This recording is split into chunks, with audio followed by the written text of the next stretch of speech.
Once manufactured, the pipe then needs to be transported by land or sea, whichever the case may be, to the delivery point, and thereafter it will be transported to the rig site.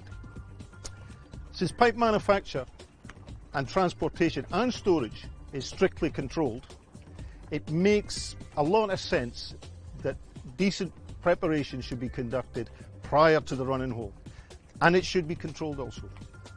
Good or bad practices will determine the efficiency of the run and the service life of the product. Damage inflicted reduces the service life of the product dramatically. No one would over-rev the engine of a car, nor neglect the oil levels. The analogy for pipe is the same. The product's machined, it's finely tuned, it should be looked after. Good preparation assists run efficiency and product life.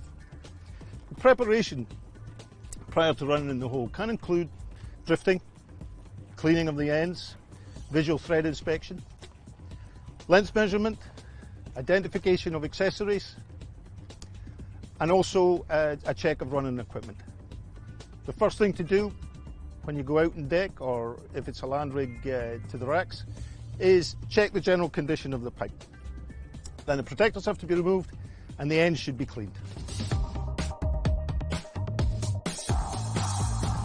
Drifting is often carried out at the rig site. Drifting entails passing a cylindrical object of given dimensions through the entire length of each pipe. This is done to ensure the internal diameter of the pipe is of a uniform dimension. This allows tools and other pipe to pass through the centre of the string once it's set. API specification 5CT determines the dimensions of each drift for every size of pipe and every weight of pipe. For instance, tubing should have a drift of 42 inches in length, and casing should be 12 inches in length. This really is a very important process, and it needs to be carried out correctly for each joint to ensure the uniformity of internal diameter. Once a casing string is run in the well and set and cemented there, it's very expensive to have to retrieve it and replace it. In fact, it's impossible to do so if, when trying to run another string through the centre of it, they find there's an ID restriction. It can cost millions. Once the drifting's been complete, the connection should really be cleaned to remove storage compound, debris, contamination.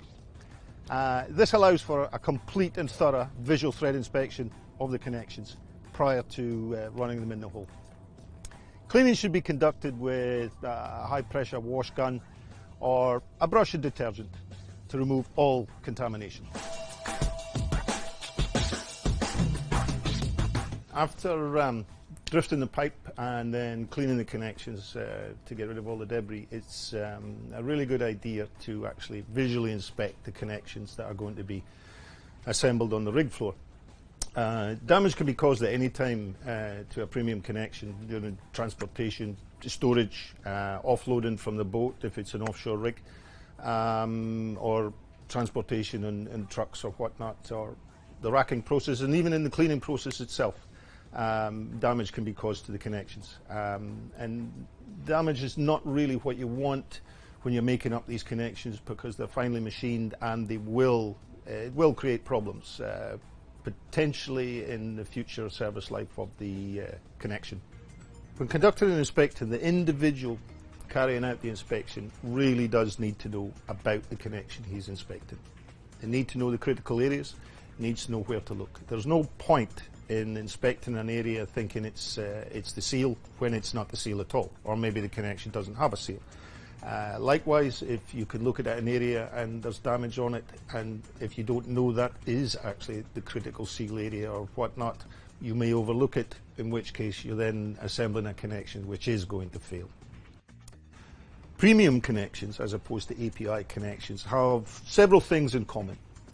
There's many different designs and variants, but principally they tend to have a shoulder, although not all have a shoulder, metal-to-metal seal, or perhaps two. Then they generally have a perfect thread length area, And in some cases, this one in particular has an imperfect thread length area. Not all connections have an imperfect thread length area. It's all down to the design. And that's why the individual inspecting the connection must know about the design and must know how that design is supposed to work. Without knowing the design and without knowing how it's supposed to work, you cannot conduct an inspection correctly, because really you're speculating as to what is or isn't good or bad. So therefore, the person in inspecting this connection, for instance, should know every single piece of this connection, how it interacts with the corresponding box connection, and how it actually performs in the well. So it is imperative to have a good visual inspection prior to assembling these and sending them down into the well. Pipe needs to be measured, but it needs to be measured accurately.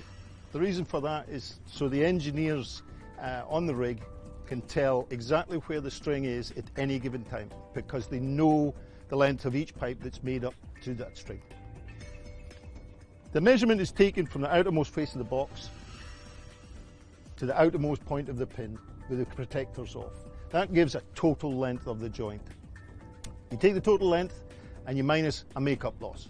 That gives you an effective length that's actually the true length once the pipe's made up. The make-up loss is a constant value for a connection OD and design, and you will get this from the product-specific data sheets. The effective length, which is the total length minus the make-up loss, is the true length of the pipe.